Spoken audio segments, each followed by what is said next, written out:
Pour cette conférence des médias de l'audio digital et de la radio. Pour les habitués de ce salon, vous l'avez peut-être remarqué, il a changé de nom. On est passé de la presse au futur à presse et médias au futur.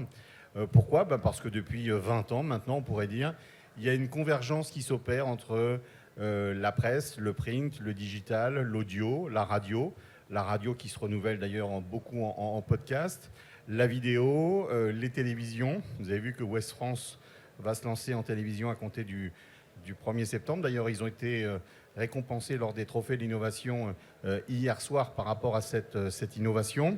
Et on voit bien que donc, les médias prennent le dessus. C'est vraiment la première fois où on va parler radio sur ce salon. On avait commencé l'an dernier, il y avait une personne de Radio Classique qui était venue. Et là, moi, je tenais à ce qu'on parle beaucoup plus radio, qui est un média assez ancien. C'était le premier, ça a commencé avec la TSF, ça remonte loin. Hein. Mais donc, il y a eu le début de la FM dans les années 80. Là, on est à une autre période où il y a des modes de diffusion dont on va parler. La consommation aussi de la radio a changé. Elle s'écoute moins en linéaire, mais elle s'écoute de plus en plus en ce qu'on appelle en délinéarisé, c'est-à-dire en replay, sous forme de podcast. Et là aussi, on va en parler assez longuement. Et puis, elle se réinvente, c'est ce que je disais aussi, d'un point de vue diffusion. L'AFM, le DAB+, et aussi l'IP. Aujourd'hui, sur vos smartphones, il y a une application qui a été créée initialement par la BBC, qui est représentée aujourd'hui ici par le représentant français. Là aussi, on va en parler. Vous allez voir que la radio innove, l'audio innove sous toutes ses formes. Alors, bien, vous avez la liste des intervenants dernier mois qui s'est affichée. Encore, pardon, il y a eu quelques fautes de frappe qui ont été faites pour présenter les titres. Voilà, mais je vais laisser de toute façon chacun se présenter avec son titre et son rôle. Je vais donner la parole, on va faire un petit pitch. Pour commencer, vous avez, on va dire, 2 minutes chacun, et on va commencer par Katia, c'est normal. 2 minutes pour vous présenter et présenter les entités que vous représentez aujourd'hui. Eh bien, bonjour tout le monde. Je suis ravie d'être là aujourd'hui. Je suis Katia Sanro, je suis directrice générale de Louis Média, qui est un média et studio de production de podcasts natifs, l'un des pionniers et leaders aujourd'hui sur la production native. Et je représente également le GEST, le groupement des éditeurs et services en ligne, qui regroupe énormément de médias de tous supports confondus pour échanger sur leur activité digitale. Et je co-préside la commission audio-digitale au sein du GEST. Bonjour à toutes et tous, merci beaucoup pour l'invitation et de laisser une place à la radio et à l'audio ce matin dans ce beau salon que l'on apprécie toutes et tous. Donc Kevin Moignou, je suis secrétaire général du CIRTI. Le CIRTI est le syndicat des radios indépendantes. Les radios indépendantes sont des radios locales, thématiques et généralistes présentes partout en France et qui sont financées par les recettes publicitaires générées par leurs audiences. Et je préside aussi depuis 1 an la Fédération des employeurs. Alors le mot employeur a été oublié dans mon titre, mais c'est pas grave. Mais c'est une précision importante. Il s'agit de la Fédération des employeurs de la radio privée qui intervient dans le champ des conventions collectives et le champ social. Donc à ce titre, je représente au sein de la fédération le CIRTI, et 3 autres syndicats professionnels qui, eux, regroupent les autres radios privées commerciales, et donc des marques comme, que vous connaissez toutes et tous, Europe 1, RTL, Skyrock, Fun Radio, ou des radios d'outre-mer ou d'autoroute. Alors avec un petit chiffre, puisqu'on a oublié employeur, ça fait combien tu représentes combien d'employés ? Alors, on représente sur la convention collective de la radio, qui est une toute petite convention collective, on représente environ 2500 salariés. Voilà. Et en termes de journalistes, dans la dernière mesure d'audience qu'on a proposée au ministère de l'Emploi il y a 1 semaine, on est à quasiment 1000 journalistes sur l'ensemble du secteur des radios privées commerciales, ce qui nous permet de participer aux travaux de la convention collective des journalistes, qui est une très grande convention collective, car on y retrouve tous les métiers de la presse, qui, eux, ont des effectifs de journalistes beaucoup plus nombreux que nous. Mais 1000 journalistes pour le média radio, c'est un chiffre déjà très important. Merci Kevin. On va laisser la parole à Régis. Régis, j'ai déjà fait un petit teasing pour t'annoncer. Bonjour à tous, donc ravi d'être là. Régis Biguet, directeur général de Radio Player France. Donc Radio Player France est une plateforme de distribution de radio et de podcasts sur le digital. Radio Player France a été lancé il y a 3 ans par les 6 principaux groupes de radio français, donc anciennement le groupe Altis, désormais RMC BFM, Lagardère, Énergie, RTL, Radio France, les Indés Radio. Et donc notre objectif, nous avons 2 objectifs principaux. Le premier, c'est de développer l'audience de la radio sur le digital. Et le deuxième, c'est de défendre la souveraineté de la radio sur tous ces supports où nous sommes ultra challengés par des pure players, par des GAFA, par des constructeurs automobiles, auprès de qui on doit défendre la présence de la radio sur tous les supports. Petit point important, c'est que Radio Player France, nous faisons partie d'un réseau de 23 pays qui défendent cette marque Radio Player. Radio Player a été lancé il y a 12 ans par les broadcasters anglais, BBC, Global et Bauer en tête. Et donc, ça se développe très vite. Merci. Et Cocorico, je crois que le grand boss de Radio Player dans le monde est un Français. Tout à fait. Yann Le Garçon, qui était directeur général de Radio Player France il y a 1 an et demi, que j'ai remplacé, et qui désormais est le CEO de Radio Player Worldwide. Voilà. Merci beaucoup Régis. On va terminer avec Guy. Bonjour à tous et merci Fabrice pour l'invitation. Donc Guy Détroussel de Médiamétrie. Médiamétrie, on va fêter nos 40 ans. Qu'est-ce que j'aimerais avoir 40 ans. On a été créé à l'époque, il y a un vrai lien avec la radio puisque les radios libres c'est 81, l'ouverture à la pub 84. Et en fait, on est arrivé au moment d'une première révolution dans les médias pour travailler sur les mesures d'audience. Et moi, je suis directeur commercial développement, donc au sein de la direction commerciale, je travaille sur différentes thématiques plurimédias et ça fait à peu près 25 ans, je crois, que de près ou de loin, je travaille dans le monde de la radio. Donc voilà, c'est pour ça qu'on se connaît bien avec Fabrice. Alors Guy, tu vas garder le micro parce que je vais te faire parler tout de suite.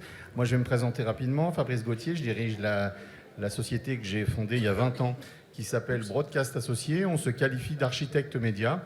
Donc on accompagne aussi bien les médias traditionnels, ça siffle un petit peu à l'audio s'il vous plaît, les médias traditionnels, la télévision, la radio. On était dans les premiers à équiper la presse de systèmes audio et vidéo. Et aujourd'hui on se développe beaucoup pour des gens qui veulent faire des médias mais qui ne sont pas dans les médias. On a un stand Broadcast Associés, on réalise toutes les interviews des exposants à côté. Si vous voulez plus de détails, n'hésitez pas. Et je suis très heureux de parler radio parce que j'ai démarré par la radio et à mon avis c'est le média le plus complet, mais là c'était il y a longtemps. Et justement, déjà à cette époque-là, Guy Détroussel était au sein de Médiamétrie. Et ce que je voudrais, Guy, c'est qu'on commence par un petit panorama de chiffres. On ne va pas vous saouler avec des chiffres, mais je voudrais savoir comment se consomme la radio, comment se consomme l'audio digital, quelles sont les grandes tendances, de telle façon que ça pose un petit peu le décor de la présentation d'aujourd'hui. On dit que la radio vieillit, est-ce que c'est vrai? On dit que l'audio digital, c'est l'avenir, est-ce que c'est vrai? Voilà, je voudrais que en quelques minutes, tu nous présentes quelques chiffres, le panorama de la radio, de l'audio digital, en commençant à évoquer aussi les systèmes de diffusion dont j'ai parlé un petit peu tout à l'heure. Et on enchaînera, je pense, avec Kevin, qui complétera avec un avis de représentant, cette fois de médias. Alors, parti comme ça, j'en ai pour un moment. Il y a plein de sujets. Vous en doutez, on a plein de chiffres chez Médiamétrie par rapport à tout ça. Il y a plein d'études derrière aussi très différentes. Donc, j'ai essayé de faire un peu une synthèse quand tu m'en as parlé. Faut avoir en tête aujourd'hui que sur un mois, il y a 97% de la population, alors 13-80, mais disons, voilà, à partir de 13 ans, qui consomment un contenu audio. C'est 95% sur une semaine et à peu près 84% sur une journée. Là, je parle d'un contenu audio. La radio s'inscrit dans ce monde-là. Et aujourd'hui, c'est sur une journée à peu près 56% de la consommation audio qui est de la radio. Alors ça, c'est une première approche si on rentre par l'angle audio au sens large. Donc audio, vous avez la musique, etc. Les gens qui écoutent des vinyles comme moi, enfin vous avez un peu tout. Puis après, si vous prenez le média radio en tant que tel, quand j'ai démarré, c'était plus facile parce que le média radio, il était un peu tout seul. Il était en diffusion FM. Puis voilà, c'était assez simple à mesurer. Vous aviez un flux à mesurer, des stations qui étaient bien catégorisées. Et ça a beaucoup changé. Alors aujourd'hui, si on prend le média radio en lui-même, sur un mois, c'est à peu près 92% de la population, 13 ans et plus, qui va être à l'écoute d'une radio. Ça, c'est des chiffres qu'on vient de sortir la semaine dernière. Et là encore, c'est une autre étude, d'autres mesures, et on pourra en parler. Et c'est 84% sur une semaine. Et sur une journée, alors désolé, c'est le dernier chiffre que je vais vous donner comme ça, sur une journée, c'est à peu près 7 personnes sur 10, un petit peu moins, si on prend depuis la rentrée, qui écoutent le média radio. C'est pas innocent quand je vous dis mensuel, hebdomadaire, quotidien, etc. Parce que en fait, on se rend compte que quand j'ai démarré, tu l'as rappelé tout à l'heure, ça fait un moment, la mesure d'audience c'était du quotidien, on se posait pas de questions. Et puis la radio, elle est rentrée dans le monde du digital. Moi, je marque un peu ça avec les premiers smartphones il y a 15 ans, etc. Et ça a un peu bouleversé la donne. Et en fait, la référence quotidienne, aujourd'hui, elle est un peu en réflexion, finalement, parce que le monde digital, il se mesure beaucoup sur le mensuel, et la radio continue à être sur tous les jours, j'ai quand même tant de gens qui m'écoutent. Et c'est intéressant aujourd'hui de se dire, oui, mais peut-être que les fréquences d'écoute, la régularité d'écoute, etc., a un peu évolué. Donc on est quand même sur pratiquement 7 personnes sur 10 qui chaque jour écoutent la radio. Alors c'est pas évident si on posait la question dans la salle, est-ce que tout le monde va me dire qu'il a un contact ou pas dans la journée, ou 7 personnes sur 10, avec pour le coup des vraies disparités selon les profils. Voilà, et est-ce que ça veut dire qu'on écoute peut-être plus la radio en province et moins en région parisienne? Alors ça, je fais pas cette distinction. On écoute plus la radio sur les zones rurales et moins sur les zones urbaines. Là, vous avez quand même, quand je dis ça, je ne fais pas province Île-de-France, parce que pour moi, le comportement d'écoute de la radio, quand vous êtes à Melun ou à Chelles, il ressemble beaucoup à celui de Saint-Étienne ou de Mâcon. Je prends toujours ces analogies qui ne veulent rien dire, mais qui sont hyper parlantes pour moi. En revanche, quand vous êtes à Paris intramuros, ça ressemble beaucoup à une vie quand vous êtes dans Lyon, ou Lille ou Marseille. Voilà. Donc c'est plutôt un écart entre les grandes métropoles et les zones rurales. Et derrière, c'est plein de choses qui sont les modes de vie, les transports, enfin... S'il y a des Parisiennes ou des Parisiens parmi vous, ils verront de quoi je parle. Et évidemment, le poids d'utilisation de votre voiture ou pas, si vous en avez. Enfin, quand je suis dans Paris, je n'ai pas de voiture et c'est un truc de dingue d'avoir une voiture à Paris. Donc voilà, c'est plus des écarts qui sont liés à ça. Et puis après, si on reste sur la radio proprement dit, il y a des vrais écarts générationnels. Alors, un petit mot là-dessus, justement, parce que la nouvelle génération, on dit qu'elle ne consomme plus la télé, beaucoup moins la radio. Qu'est-ce qu'il en est exactement ? Alors objectivement moins, dans les faits différemment. Moi quand j'ai démarré, les moins de 25 ans étaient les plus gros consommateurs radio. Aujourd'hui c'est l'inverse. C'est une réalité, c'est un fait. L'offre s'est multipliée. Alors c'est les très gros consommateurs d'audio. Je regarde mes voisins, ma voisine surtout. C'est des très gros consommateurs d'audio au sens large. Moins de radio en linéaire qu'avant. Maintenant c'est moins de 25 ans sur 2. Après moi je me méfie toujours des classifications par tranche d'âge parce que vous avez un vrai écart entre quelqu'un qui a 23 ans, qui est chez ses parents étudiants ou qui est déjà en couple dans la vie active avec un enfant. Les modes de vie n'ont absolument rien à voir. C'est surtout ça qui joue en fait. Mais oui, il y a eu des changements. Et aujourd'hui, si on fait des bascules un peu générationnelles, c'est 30-35 ans où il y a des vies qui sont différentes et des habitudes qui sont prises qui sont très différentes par rapport à ce qu'on a connu il est 10 ou 20 dernières années. Ouais. On parle beaucoup de fake news. Une petite précision pour présenter ce panorama. Selon la CPM, la radio est le média de confiance préféré des Français, et ça depuis des années. Hein. Ça, alors, on est vraiment sur le contenu et l'ADN de la radio. Je pense que Kevin en parlerait mieux que moi. Mais oui, ça reste un incontournable. Il y a une vraie confiance dans le traitement de l'information, dans le sérieux qui est mis dans les rédactions. Quand je dis ça, je ne pense pas qu'aux radios généralistes nationales auxquelles on pense tous, RTL, Europe 1, Service Public, France Inter, France Info. Mais je connais beaucoup de radios associatives qui font un très gros boulot là-dessus aussi. Donc oui, ça reste... Vous savez, vous êtes... dans le monde de la radio, vous êtes à portée des auditeurs. Hein. Il y a une vraie proximité dans tous les sens du terme. C'est sûrement ça qui joue. Et c'est important. C'est la proximité. Ouais. On va laisser la parole à Kevin, donc, qui représente les radios privées. On va quand même expliquer un petit peu, parce que vous n'êtes pas tous des professionnels de la radio, j'imagine, dans cette salle.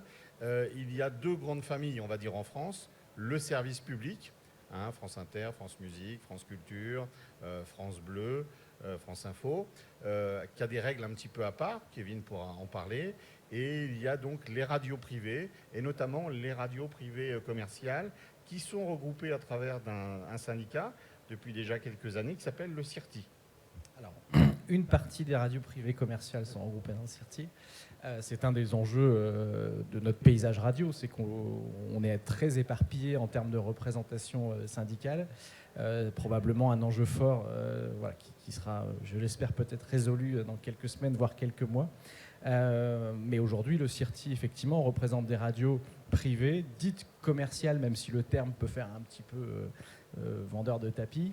Et on peut voir aujourd'hui dans le paysage, effectivement, un paysage de radios publiques qui ont des règles spécifiques de régulation, d'accès aux fréquences, de financement. Ils ont un accès à la publicité, mais qui est très réduit sur les antennes du service public. Et puis des radios commerciales qui doivent accéder à une audience significative pour pouvoir exister. Et c'est là où il y a tout l'enjeu de médiamétrie, du travail de médiamétrie, parce que médiamétrie permet de dire aux agences, aux annonceurs, à tout le système de la communication, voilà les audiences que font telle et telle radio, et pour pouvoir commercialiser cette audience avec des publicités, alors parfois des publicités trop nombreuses sur les antennes des radios privées. Je sais très bien que c'est un sujet, même si ces derniers mois, on a plutôt tendance à voir ce volume de publicité baisser, mais c'est un enjeu fort. Voilà. Et bien rappelé, donc effectivement, le service public, c'est subventionné en grande partie. Ils font eux-mêmes un petit peu de publicité Alors, quand même. Alors, le service public n'est pas subventionné. Alors, c'est un terme juridique, mais voilà, l'entreprise Radio France est une entreprise publique, et donc à ce titre-là, elle bénéficie d'un budget alloué par l'État tous les ans pour faire vivre son entreprise, donc il détient 100% du capital. Et ce budget, alors il y a eu tout un tas de discussions au Parlement ces derniers mois pour savoir d'où pouvait venir cet argent. Aujourd'hui, les choses sont stabilisées, mais en tout cas, il y a une dotation pour l'entreprise Radio France qui, après, a un contrat d'objectifs et de moyens avec un certain nombre de missions et des radios à éditer. Et un peu de publicité quand même. Et un peu de publicité, trop à notre goût. Voilà, nous pensons qu'à service public, financement public, et à service privé, financement privé. Et donc nous nous battons très régulièrement pour éviter une hausse de l'accès à la publicité des antennes de Radio France. Voilà, on est entendu ces dernières années par le ministère de la Culture et le gouvernement qui maintient un plafonnement assez strict de l'accès à la publicité, mais c'est un enjeu fort parce que le marché de la publicité, certes, est en croissance au niveau national et européen, mais comme il y a un grand nombre d'acteurs qui arrivent, on parlera tout à l'heure avec ma voisine de l'accès aux podcasts, il y a un grand nombre de podcasts, il faut bien financer ces podcasts, donc c'est normal que cette offre de podcast puisse accéder à la publicité. Il y a d'autres plateformes vidéo qui accèdent à la publicité, ben voilà, vous avez un peu des financements publicitaires partout, et donc dans ces règles-là, nous sommes attentifs à ce que le média radio, voilà, la publicité qui accède sur le média radio aille aux radios privées et non à l'audiovisuel public, qui est déjà largement financé par nos impôts et la contribution de nos impôts chaque année. Donc, je le rappelle, les radios privées ne fonctionnent que sur la publicité qui est vendue. Alors, les radios privées dites commerciales, et puis je rebondis sur ce qui a été dit sur les radios associatives, qui, elles, sont des petits acteurs avec une toute petite couverture de population en local en général, et avec un peu de nombre de fréquences, et qui, elles, disposent d'une subvention qui permet de leur permettre sur le fonctionnement de ces radios-là. Et ces radios associatives sont présentes sur un grand nombre de territoires avec un modèle, on va dire, hybride, un peu de publicité et une subvention de l'État pour remplir leur mission. Bon, j'ai un représentant de la radio, donc j'ai des questions à te poser, Kevin, là-dessus. Comment vivent les radios, l'évolution des nouveaux réflexes de consommation, le fait auparavant les jeunes écoutaient énormément la radio, ils l'écoutent moins. Quel est le paysage aujourd'hui et quels sont les retours par rapport à ça ?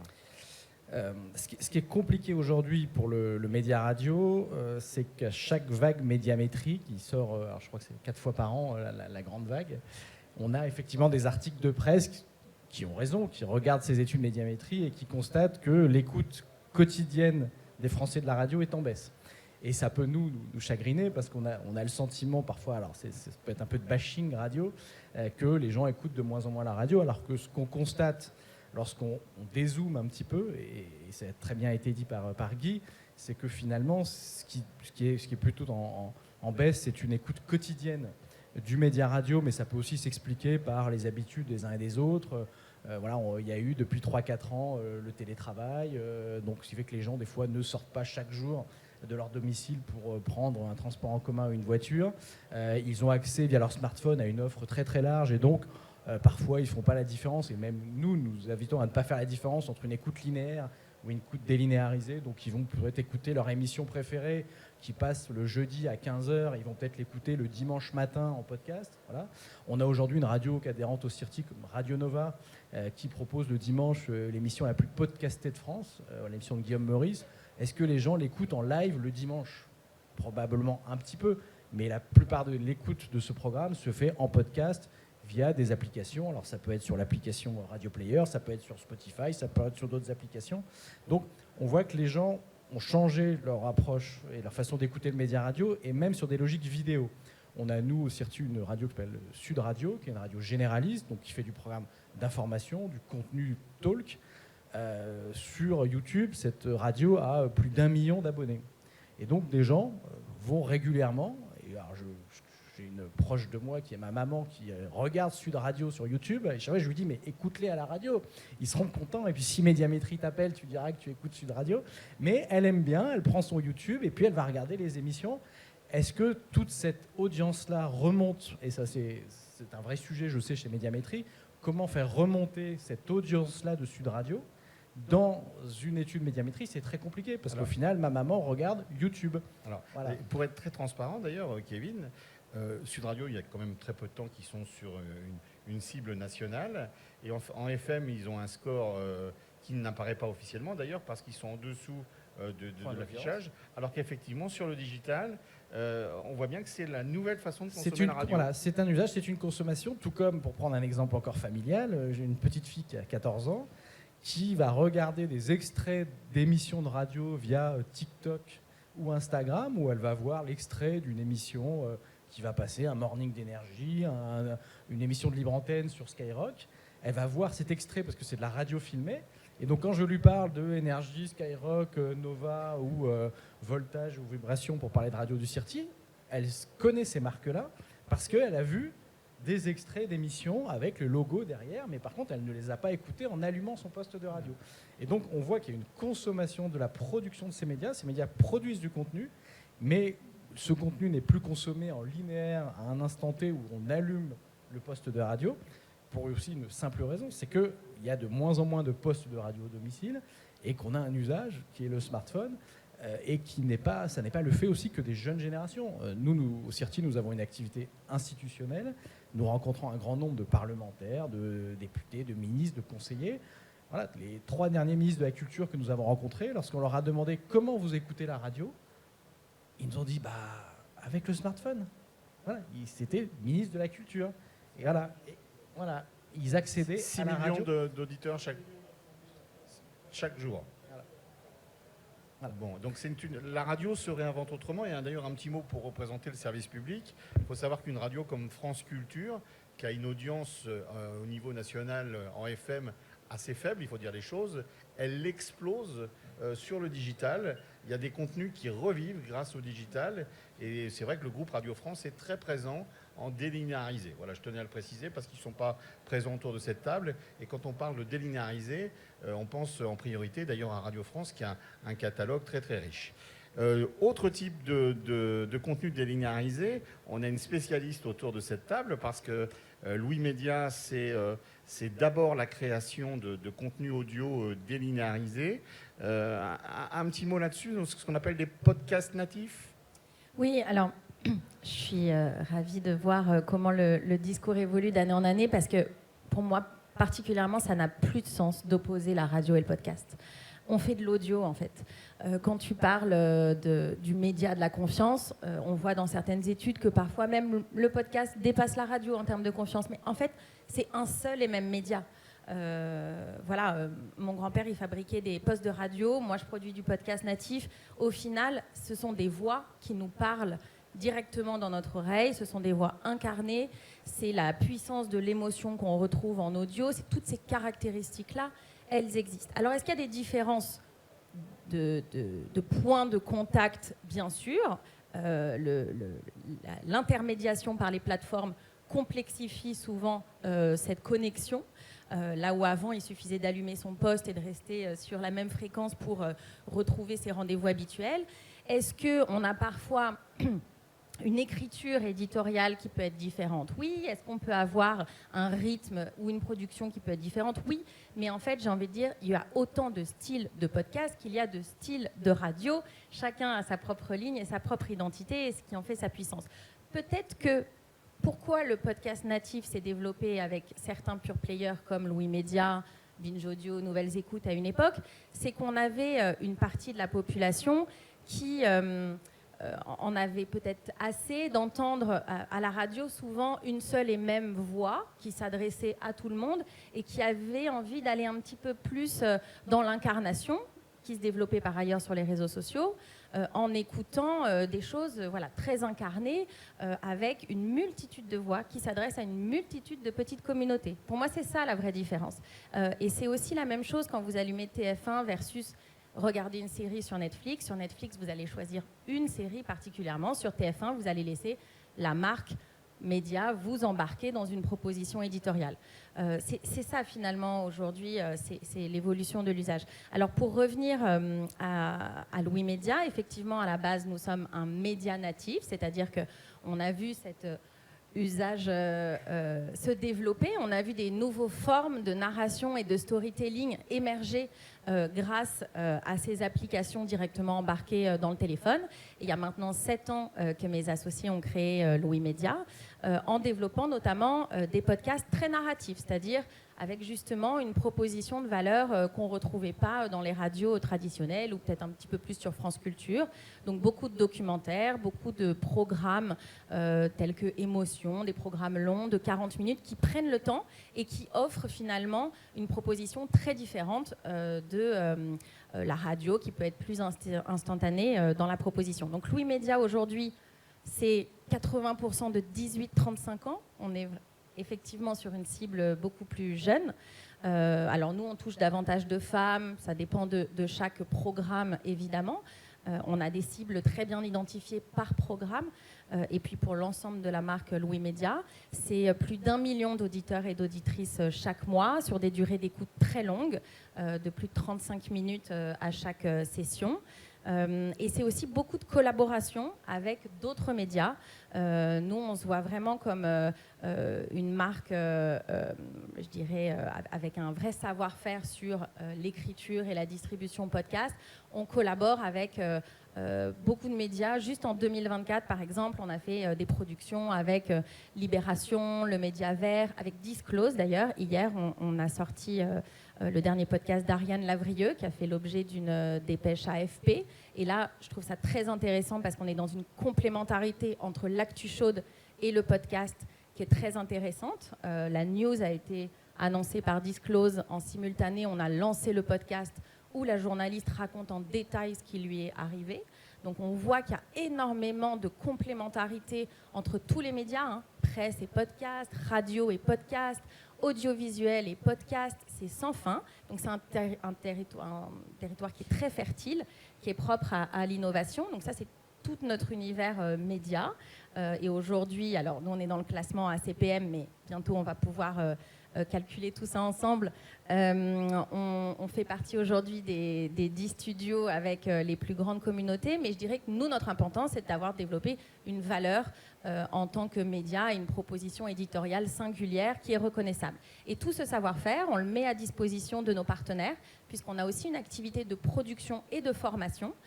Et d'ailleurs, 30% de nos clients aujourd'hui sont des médias avec qui on collabore depuis plusieurs années, les médias du groupe Figaro, les médias du groupe CMI, mais on produit également pour Énergie, on a formé des équipes chez M6, RTL, voilà. Donc on travaille avec une multitude de médias justement pour amener chacun à trouver sa propre voix sur l'audio et particulièrement sur l'audio digital et cette complémentarité avec les productions écrites, visuelles, etc. Alors justement, Katia, je voudrais illustrer tes propos à propos d'un podcast qui a été fait avec de l'intelligence artificielle et pour la marque Elle.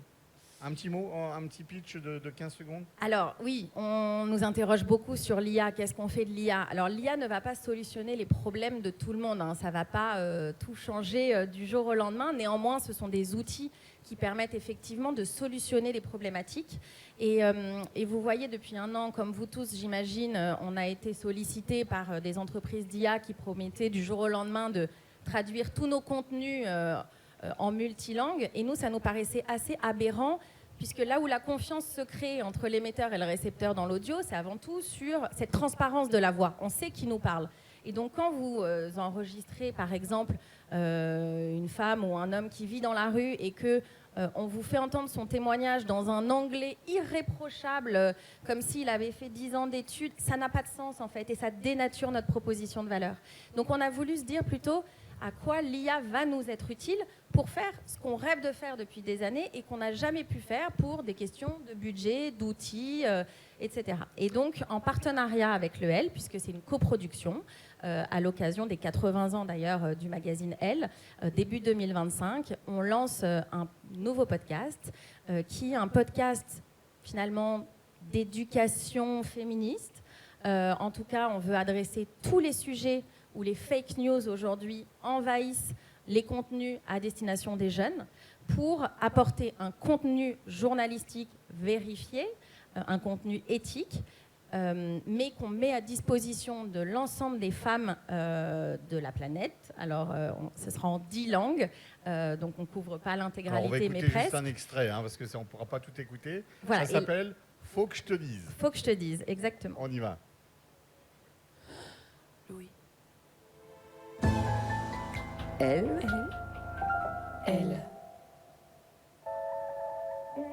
Faut que je te dise.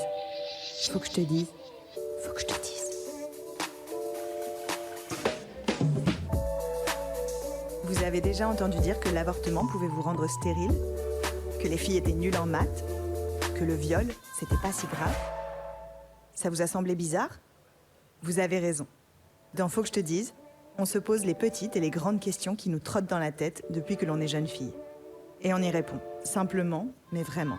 Faut que je te dise, c'est le premier podcast d'information féministe en 10 langues qui vous donne des informations précises, factuelles et accessibles. Et accessoirement des arguments pour briller en soirée. Je suis Marine Revol, journaliste, et vous entendrez ma voix adaptée en 9 autres langues grâce à l'intelligence artificielle. Est-ce qu'avorter peut me rendre stérile? This is not true. There is no link between an abortion, when carried out under the right conditions, and a woman's future fertility. Te estarás preguntando, ¿pero cómo surgió esto? El aborto no afecta tu fertilidad de forma directa. هذه هي المضاعفات المرتبطة بها. هذا هو الاحتمال الذي نستخدمه لتجعلك تعتقد أن الإجهاض يمكن أن يجعلك عقيما. Faut que je te dise arrive très bientôt sur toutes les plateformes d'écoute. Soyez au rendez-vous, car il est bien possible que ce podcast vous change la vie. Voilà, une belle illustration. Merci Katia. On le voit, l'avenir est donc au digital, une diffusion multicanale, et il y a une diffusion qui est en plein boom, c'est la diffusion sur IP, et c'est Régis qui va prendre le relais pour nous parler de Radio Player. Radio Player, donc on le disait en introduction, une application historiquement créée par la BBC. C'est en train de s'étendre un peu partout en Europe déjà. Ça peut aller sur d'autres continents ? Alors aujourd'hui, ce sont 23 pays, dont 22 en Europe. On est aussi présent au Canada. Nos premiers deals sont en train d'être signés aux États-Unis. On a également un accord avec un acteur local au Japon. Et on cherche également à s'étendre du coup en Asie. On a également l'Amérique latine et l'Afrique. Donc l'objectif de Radio Player Worldwide, comme son nom le porte, c'est d'être vraiment mondial, d'être une solution de radio qui, bien sûr, s'adresse à tous les auditeurs du monde entier, mais aussi à tous les acteurs, tous les industriels qui diffusent de la radio dans leurs produits, que ce soit des constructeurs automobiles, bien sûr. Guy le rappelait tout à l'heure, la place de la radio en voiture est très importante, mais aussi les enceintes vocales. Donc là, du coup, on discute avec des Google, avec des Amazon.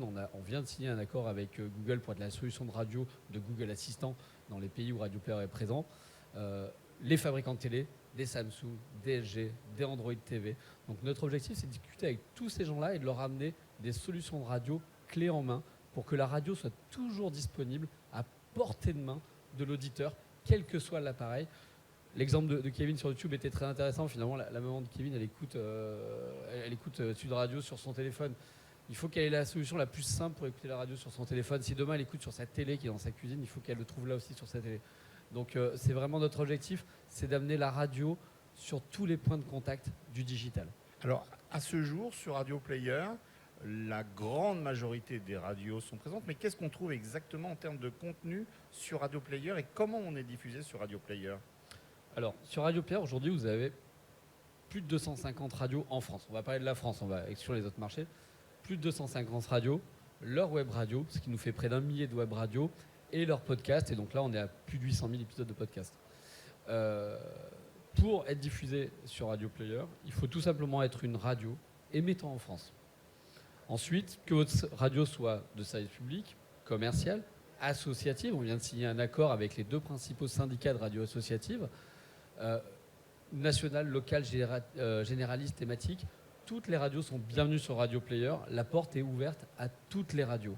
Et donc elle est ouverte pour leur fréquence, leur radio principale, leur radio premium qui émet sur les airs, mais aussi leur web radio et leur podcast. Donc la condition sine qua non quand même, c'est que la radio, le média, ait une autorisation ARCOM. Tout à fait. Pour plusieurs raisons. Une première raison déjà, c'est que nous cherchons déjà à développer un service qui ressemble au paysage radiophonique de la radio. Tout simplement, quand vous êtes chez vous, que vous êtes sur votre bande FM ou votre bande DAB, vous avez un certain nombre de radios disponibles. Il y a des radios nationales, des radios locales, et certaines radios qui, des fois, sont à l'opposé de la France, par exemple, n'ont pas de sens pour vous. Donc, il n'y a pas lieu de vous les présenter.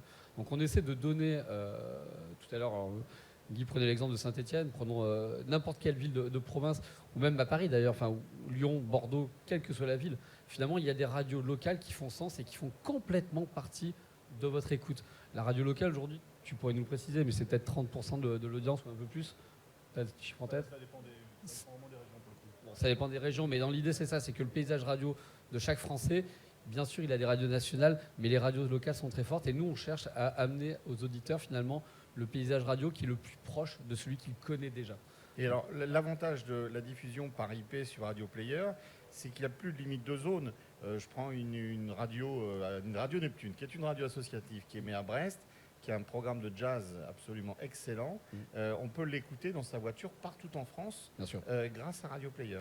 Bien sûr.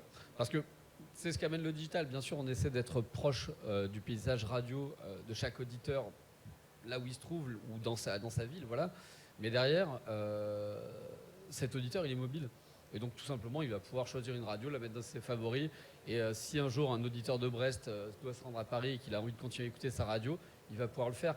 Ou si un Brestois vit à Paris et qui veut retrouver ses news locales, il pourra bien sûr le mettre en favori et continuer d'écouter sa radio. Donc, on est là pour essayer de retrouver un paysage radiophonique qui ressemble finalement à la bande FM, parce que c'est là que sont les habitudes de nos auditeurs, mais de leur amener toute la flexibilité que peut amener le digital pour écouter leur radio. Et ces radios, ils vont les retrouver bien sûr sur leur smartphone, mais ils vont pouvoir les retrouver et synchroniser leur application avec leur application TV, leur application automotive.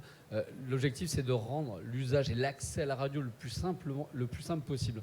Vous savez, avant, c'était très simple. Il y avait des bandes FM, les gens se baladaient dessus. Et comme Guy le rappelait tout à l'heure, c'était un monde d'écoute qui était assez simple à comprendre pour l'auditeur. Aujourd'hui, il y a une multitude d'accès, et sur tous ces endpoints, tous ces points d'accès, la radio est concurrencée par plein d'autres contenus. Donc l'objectif de Radio Player, finalement, est d'être un point de repère où un auditeur va pouvoir très facilement retrouver sa radio favorite, où qu'il soit, sur quelque appareil qu'il soit. Alors, sur Radio Player, il y a les flux premium des radios, mais il y a aussi toutes les déclinaisons éventuellement de marques. Je pense à Énergie ou Nostalgie, qui ont plein de web radios. Bien sûr. Elles sont toutes présentes, et leurs podcasts. Et on l'a vu, l'avenir est peut-être de plus en plus au délinéarisé. Est-ce qu'il y a des podcasts sur Radio Player? Alors, il y a des podcasts, donc plus de 800 000 épisodes de podcasts. Ce sont tous les podcasts issus des radios. Et aujourd'hui, je vous invite à télécharger la nouvelle application Radio Player. Elle est disponible sur les stores depuis la semaine dernière. Je fais un petit peu de promo au passage. On a fait une évolution assez majeure de notre application. Et une des principales évolutions, c'est que nous avons ramené les podcasts sur la homepage. Alors, peut-être que ça peut vous surprendre, mais jusque-là, Radio Player, vraiment, s'est développé pour promouvoir la diffusion de la radio et essentiellement les lives. les podcasts étaient là, on va dire, pour les auditeurs les plus assidus qui veulent aller chercher plus loin. Mais il y a désormais une véritable volonté de promouvoir tous les modes d'écoute de la radio. Et donc, c'est pour cette raison que les podcasts sont venus sur la homepage et font complètement partie de l'offre de Radio Player. Je voudrais faire réagir Guy sur un point, puisqu'on a vu que désormais, la radio ne s'écoutait pas uniquement en FM, mais était devenue multicanal. On va en citer 3. La FM, bien sûr, l'IP, avec Radio Player et les autres applications, et puis il y a une norme dont il faut qu'on parle, on va en parler avec Kevin, c'est le DAB+. Est-ce que Médiamétrie a des chiffres pour nous dire aujourd'hui comment on écoute la radio en FM, comment on écoute la radio en DAB+, et comment on écoute la radio en IP? Tu me poses les bonnes questions, Fabrice. C'est pas évident. On a des éléments d'ordre très général. Pas sur le flux lui-même, parce que finalement la question est est-ce que c'est quelque chose d'important pour l'auditeur ou pas? En fait, la réalité, c'est qu'aujourd'hui, le DAB+, c'est une diffusion hertzienne numérique. La FM, c'est une diffusion hertzienne analogique. Franchement, si vous demandez à quelqu'un s'il a écouté en FM ou en DAB+, il n'en sait absolument rien. La réalité, c'est ça. Pour compléter ton propos, la plupart des nouveaux autoradios que vous avez basculent automatiquement de la FM au DAB+, sans que vous le sachiez, à partir du moment où il va recevoir le meilleur signal. Donc, d'ailleurs, ça peut produire quelques incidents. C'est-à-dire que si le programme en FM n'est pas bien synchronisé avec le programme en DAB+, il va y avoir ce qu'on appelle de la latence, un petit décalage, et ça vous donne un effet bizarre. Vous allez aussi quand même avoir sur le DAB+, une meilleure qualité audio. C'est comme ça que vous allez le détecter. Mais j'ai pas oublié ma question, alors. Et j'ai pas oublié ma réponse. Non, mais en fait, c'est pas que je veux pas répondre. C'est qu'en fait, il y a des indicateurs, il y a des signes. Il y a un truc qui est très marrant, c'est comme on disait tout à l'heure, moi, quand j'ai commencé à travailler sur la radio, il y avait les fréquences FM. Et quand vous aviez une audience déclarée sur une station qui n'était pas sur sa zone de diffusion FM, nous, on appelait ça du hors-zone chez Médiamétrie. On se coupait les cheveux en 4 pour essayer. J'ai vieilli depuis pour essayer de savoir si oui ou non l'audience était réaliste, possible, et c'était une écoute internet ou pas. Aujourd'hui, c'est plus un sujet. Je constate que cette diffusion, cette écoute, cette audience hors-zone entre guillemets, la réalité, c'est qu'on en voit de plus en plus, notamment sur des thématiques très identifiées au niveau musical, au niveau contenu, etc. Il y a des stations, vous n'avez pas de fréquence FM, éventuellement vous avez une fréquence DAB+, et encore, et vous trouvez de l'audience, ça ne nous choque plus du tout. Ça fait partie de la consommation média. Sur le DAB+, il y a des pure players, ce qu'on appelle, qui sont des gens qui sont en diffusion exclusive Internet et DAB+. On les voit apparaître. Donc tout ça, c'est des choses qui sont des signes. Après, je ne peux pas te dire précisément le poids. On a d'autres indicateurs sur sur les modes d'écoute. Les supports multimédia, par exemple, c'est à peu près 20-25% de la consommation sur une journée. Et ça monte à 35% sur certaines cibles. Le fait d'écouter sur son téléphone, sur une tablette, etc. Mais la distinction flux par flux, alors il y a des dispositifs pour ça, voilà, mais on n'a pas une vision exhaustive aujourd'hui. Mon petit doigt me dit qu'aujourd'hui, il y a quand même des outils avec du watermarking qui permettent de différencier les flux. Oui. Donc cette mesure, elle existe. Je comprends qu'elle n'est pas officielle. Alors pour tout te dire, la première sortie Ear Insight Digital, c'est le nom de la mesure. On n'est pas super bon pour les noms chez Médiamétrie, mais voilà, c'est ce qui va sortir prochainement. Les résultats ne sont pas encore sortis. Ils vont sortir dans les prochains jours. Et en plus, je ne fais pas du teasing et je ne spoil pas parce que je ne les ai pas vus. Mais sur certaines stations avec qui on travaille sur une mesure automatique et qui ont bien marqué le signal, c'est la même technologie qu'on utilise en télé, on sera capable effectivement de bien appréhender. Il y a quelques stations sur lesquelles on l'a déjà bossé sur le sujet au niveau national, de bien appréhender le poids de l'IP versus la FM versus le DAB+. Et on fait l'impasse sur les grandes ondes parce que pendant un moment, ça existait encore. Voire même le délinéariser, puisque sur les podcasts, on pourra savoir à quel moment il y a du replay ou pas. Mais je ne vais pas pouvoir t'annoncer dans 15 jours, en France, l'écoute radio se fait à X% en FM, X%. Non, on n'a pas encore une vision exhaustive. Alors, avant de laisser la parole à Kevin, je vais laisser Régis effectivement réagir. Je voudrais juste ajouter un petit point, c'est que c'est aussi un des points très importants de Radio Player. On travaille sur la radio hybride avec les constructeurs automobiles. Qu'est-ce que la radio hybride ? Finalement, c'est apporter la radio, quelle que soit la source, dans la meilleure qualité possible à un auditeur. Donc du coup, à ce moment-là, effectivement, c'est ce que tu décrivais, Fabrice. On va être capable de basculer entre les flux DAB, FM et IP en fonction de là où se trouve un véhicule et son auditeur pour lui livrer la radio de la meilleure manière possible. Et l'IP va en plus nous permettre d'amener tous les contenus complémentaires, web radio, podcast et toutes les métadonnées de la radio pour amener la meilleure expérience de radio possible à l'auditeur. Et donc dans ce cas-là, pour rejoindre ce que disait Guy, effectivement, finalement, peu importe la source, ou peu importe le flacon, pourvu qu'on ait l'ivresse et que la radio soit là dans la meilleure qualité possible pour l'éditeur. Je peux juste compléter quelque chose, Oui. pardon, avant de passer. Non, par rapport à Radio Player, qui intègre maintenant du podcast et je m'en réjouis. Aujourd'hui, on n'a pas encore de marque native sur Radio Player et c'est vrai que c'est dommage de laisser, en tout cas à ces jeunes générations qui vont vouloir écouter Passage, Émotion, les couilles sur la table, on est obligé de lancer Spotify ou Apple Podcast, alors qu'on sait à quel point plus on ancre l'usage d'une app très tôt dans la consommation, plus ça perdurera pour toute l'année. Et finalement, intégrer les podcasts natifs dans Radio Player serait très bénéfique pour l'ensemble des acteurs de l'audio. Donc je te donne rendez-vous dans un an pour annoncer ça.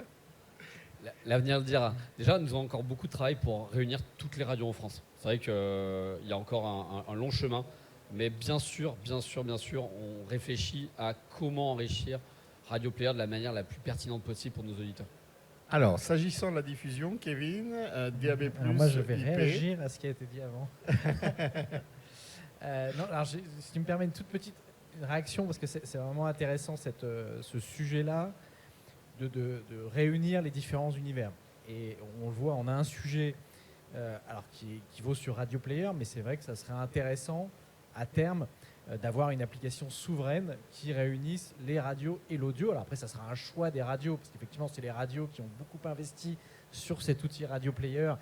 Et il faut se dire les choses, dans une logique aussi de concurrence, donc peut-être pas forcément de voir envie d'arriver une offre de podcast qui peut être concurrente de leurs petits camarades. Donc là, il y a un peu de travail pédagogique à faire et je pense qu'on peut y arriver. Et on a également le même sujet sur les sujets de convention collective et de réalisation de ces produits-là. Nous avons aujourd'hui une convention collective de la radiodiffusion et lorsque on a un animateur, un producteur, un technicien, un réalisateur, ces personnes-là peuvent travailler le matin dans une radio et l'après-midi pour un studio de podcast et pourtant ils n'ont pas la même convention collective ou ils pourraient l'avoir mais le réflexe de l'entreprise n'a pas été de les rattacher à la même convention collective. Et c'est vrai que petit à petit, oui, c'est vrai. Oui, si, mais tu pourrais rattacher à la radio. Voilà. Mais souvent, voilà, on va aller sur la production audio ou autre chose.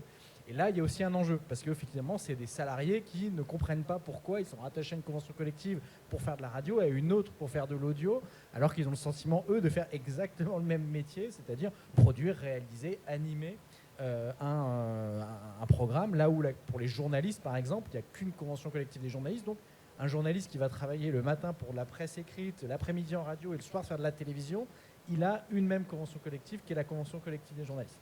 Donc je pense que le rapprochement entre ces approches-là est important.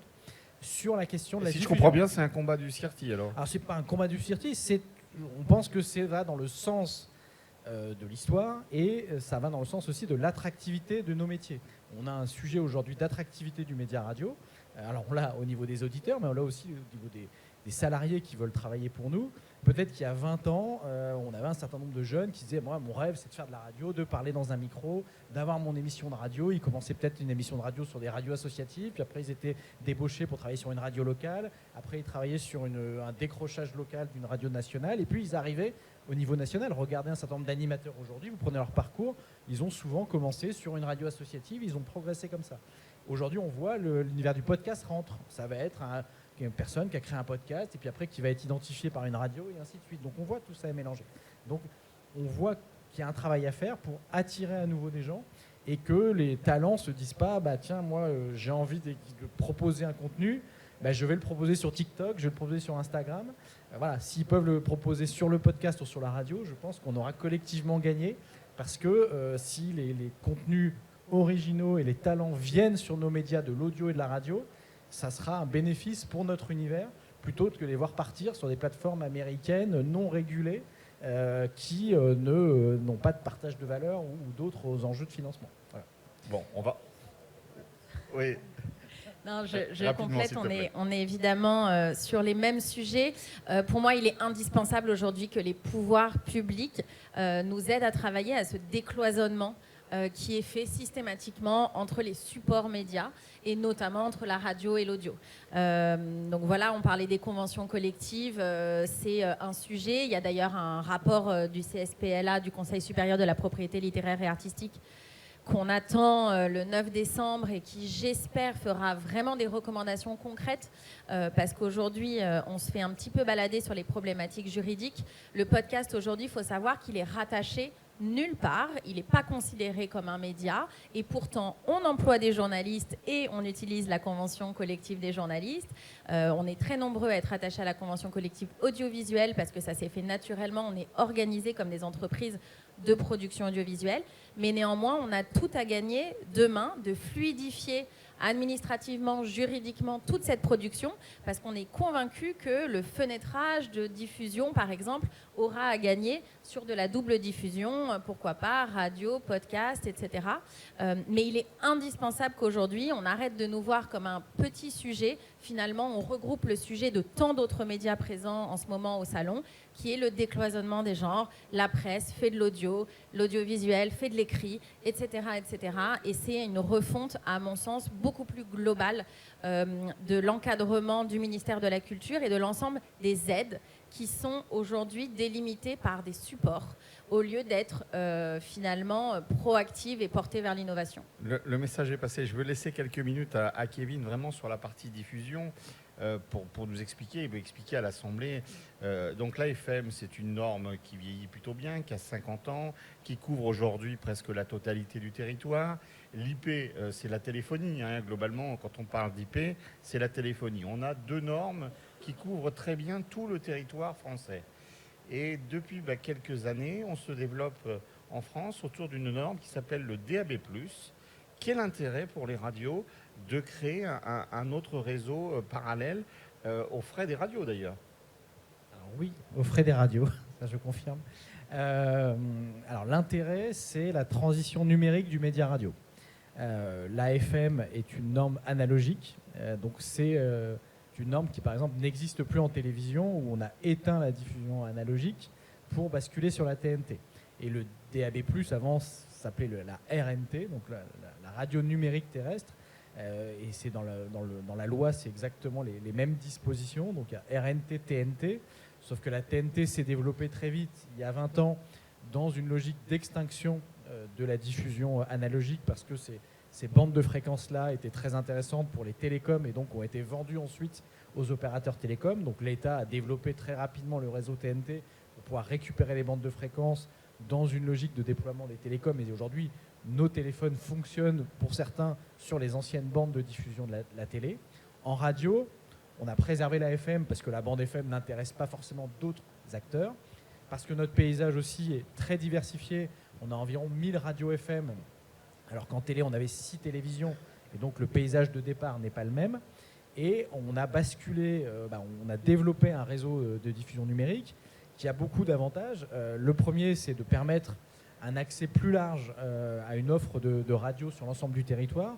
Sur Paris, on ne s'en rend pas toujours très compte parce qu'on a environ 45-50 radios FM. Mais ça, on l'a déjà avec Radio Player. Alors, sauf que Radio Player, on est sur de l'IP. Alors moi, je ne veux pas rentrer dans le débat, est-ce qu'il faut l'IP, pas l'IP. Nous, on souligne l'intérêt de Radio Player parce que Radio Player, depuis 3 ans, en France, permet d'avoir une offre d'IP avec un mot un peu prestigieux, une offre d'IP souveraine. Voilà. Ce qui n'était pas le cas avant le lancement de Radio Player. Donc Radio Player, c'est une réponse des éditeurs de radio en France pour dire il nous faut une offre souveraine. Avant Radio Player, vous aviez, et vous avez toujours encore, des offres d'IP qui agrégeaient les flux, souvent de façon pirate, sans demander l'autorisation, sans rémunérer les éditeurs alors qu'eux mettaient de la publicité sur leur application et donc gagnaient de l'argent sans le reverser aux éditeurs. Et donc, il y avait un certain nombre de reprises comme ça de nos flux.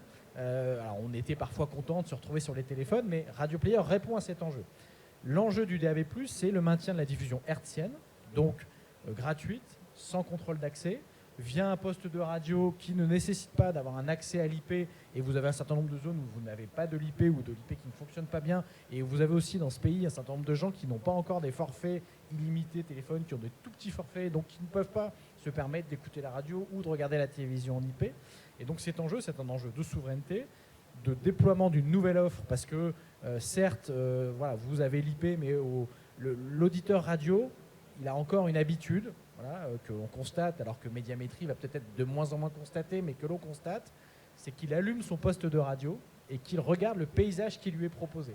Et c'est ça la spécificité du paysage radio en France. C'est que vous avez un certain nombre d'auditeurs qui allument leur poste de radio. Vous constatez qu'ils ont une radio à Lyon qui s'appelle Radio Scoop. Et pour eux, ils se disent peut-être que tout le monde en France a une radio qui s'appelle Radio Scoop. Mais lorsque vous êtes à Paris, vous ne connaissez pas Radio Scoop, alors pourtant que c'est une des premières radios lyonnaises. Et pour les gens, c'est une évidence lorsqu'ils habitent à Lyon et qu'ils veulent écouter un programme local ou une radio musicale avec une approche locale, ils vont écouter Radio Scoop. Voilà. Donc, chacun a son paysage et c'est l'enjeu du DAB+, c'est de maintenir ce paysage hertzien avec une qualité de son numérique. Et puis l'anonymat aussi, c'est un point important. L'anonymat est une chose importante et de pouvoir développer une offre, d'apporter une offre supplémentaire parce que, comme le Guy l'a dit, il y a des pure players du DAB+, qui se sont développés. Et moi, j'ai un certain nombre d'adhérents qui sont des radios thématiques qui existent à Paris ou dans des grandes villes avec 3, 4, 5 ou 6 fréquences FM et qui, avec le DAB+, vont pouvoir se développer sur l'ensemble du territoire et devenir des radios nationales. Là, Kevin, et c'est ma dernière question, parce qu'il va falloir qu'on s'arrête. Est-ce bien raisonnable, dans une période d'économie, de payer une double diffusion pour ces éditeurs de programmes? Alors, c'est raisonnable si on a un parcours et un chemin collectif. Voilà. Donc ce chemin, on l'a via deux approches. La première approche, c'est le livre blanc de l'Arcom, qui est l'Arcom est le régulateur de l'audiovisuel en France, qui a fait un état des lieux de la situation du DAB+, et qui trace des pistes, des routes pour pouvoir développer ce réseau DAB+, et peut-être arriver à un certain horizon à réduire la diffusion FM, donc réduire les coûts de la FM pour optimiser les coûts du DAB+. Et puis, collectivement, au niveau du média radio, nous avons créé une association qui s'appelle Ensemble pour le DAB+, où est présent le service public, les radios privées commerciales et les radios associatives. Donc c'est la seule structure qui aujourd'hui rassemble 100% des acteurs du paysage radio, parce que nous avons même le Skyrock. Donc tout le monde est présent dans cette structure et l'objectif, c'est de travailler ensemble au niveau des éditeurs et des diffuseurs pour trouver le chemin de la rationalité et du succès pour le DAB+, et un intérêt collectif au DAB+, comme la TNT a su le faire en matière de télé. Donc oui, il y a beaucoup de défis, oui, il y a beaucoup d'enjeux. Oui, ça n'est pas simple, parce que pour certaines radios, c'est des investissements ces 10 dernières années de plusieurs millions d'euros pour être présents en DAB+, mais parfois, ça leur permet d'être présents sur des territoires où elles ne sont pas présentes en FM. Et c'est à la fois le cas pour des radios adhérentes au CIRTI, mais aussi pour des réseaux nationaux, où on peut se dire, une radio comme RTL, on a le sentiment qu'RTL est présente partout en France. Non, RTL couvre aujourd'hui, en France métropolitaine, 35 millions de personnes. Donc on a environ 25 à 30 millions de Françaises et de Français qui n'ont pas, en FM, une couverture avec RTL. Et le DAB+, va répondre à cet enjeu et permettre, sur les territoires, et notamment en voiture, d'avoir une meilleure réception. Lorsque vous êtes en voiture, l'IP fonctionne de façon assez aléatoire, et l'écoute en voiture est un enjeu clé, et c'est aussi un enjeu européen. C'est-à-dire que le DAB+, n'est pas une norme franco-française de dire on va développer ça chez nous, on va faire nos Gaulois de service. Non, le DAB+, c'est une norme européenne, et donc tous les véhicules vendus en Europe ont une réception DAB+. Donc si la France ne développe pas de réseau DAB+, de toute façon on aura des réseaux DAB+, de nos pays voisins, et lorsque les véhicules seront présents en France, les gens mettront DAB+, et ils n'auront pas d'offre en face, ce qui serait dommage. On va conclure là-dessus. Juste avant de se quitter, je voudrais vous donner 2 dates qui sont importantes si vous êtes intéressé, passionné par l'audio et le marché radio. Il va y avoir à Paris le Salon de la radio qui aura lieu les 28 et 29 janvier 2025, c'est à la Bellevilloise. C'est le rendez-vous annuel des professionnels de la radio. Et là, vous pourrez rencontrer à la fois tout le marché radio et de l'audio. Et puis, il y a un rendez-vous aussi important, et je me suis engagé à diffuser la petite vidéo. La radio se regroupe et fait la fête chaque année. C'est une fête d'ailleurs qui a été initiée par l'Arcom. Ça s'appelle la fête de la radio. C'est le 5 et 6 juin, si mes souvenirs sont bons. Il y a un petit spot. On va le diffuser pour se quitter. Merci beaucoup et à très bientôt. Émission spéciale et en public, atelier, journée portes ouvertes. Ne manquez pas la fête de la radio. Émission spéciale et en public, atelier, journée portes ouvertes. Ne manquez pas la fête de la radio. Émission spéciale et en public, atelier, journée portes ouvertes. Ne manquez pas la fête de la radio. Émission spéciale et en public, atelier, journée portes ouvertes. Ne manquez pas la fête de la radio. Émission spéciale et en public, atelier, journée portes ouvertes. Ne manquez pas la fête de la radio dans toutes les régions de France.